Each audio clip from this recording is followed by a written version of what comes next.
un projet que vous avez depuis très longtemps, que vous n'avez pas adressé. C'est comme c'est comme les bagages d'un explorateur, en fait. Quand vous partez en voyage dans des contrées que vous connaissez pas, un des trucs des voyageurs, c'est de dire je fais trois piles d'affaires. La première pile, c'est les affaires que j'ai utilisées il y a 24 heures que je vais réutiliser. La deuxième pile, c'est des affaires que je sais que je vais utiliser tel jour, telle heure. Puis la troisième pile, c'est les autres affaires. Et quand un objet reste trop longtemps dans la troisième pile, à un moment donné, ça veut dire que j'en ai pas besoin. C'est-à-dire que, et globalement, on se débarrasse de ça. Et dans votre pile de to-do list, il est probable que vous ayez des choses, en fait, que vous avez mis là, quelque part sous le tapis. Elle encombre votre to-do list, mais au fond, vous n'êtes pas très motivé pour le faire. Ça fait quelques mois que ça traîne.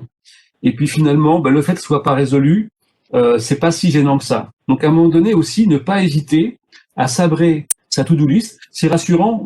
Je suis tombé très souvent dans le piège de me dire, ah, je me fais une super to-do list, je la regarde, je me dis, waouh, je suis quelqu'un d'important, j'ai 56 trucs à faire.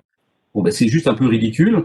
En fait, si j'étais plus lucide, j'en garderais peut-être que le tiers ou la moitié et avancer. Donc ne pas hésiter à se débarrasser, parce que c'est quand même des prises en charge mentale. Enfin, c'est quelque part, c'est de la pollution mentale qui vous empêche de mieux vous concentrer sur le reste.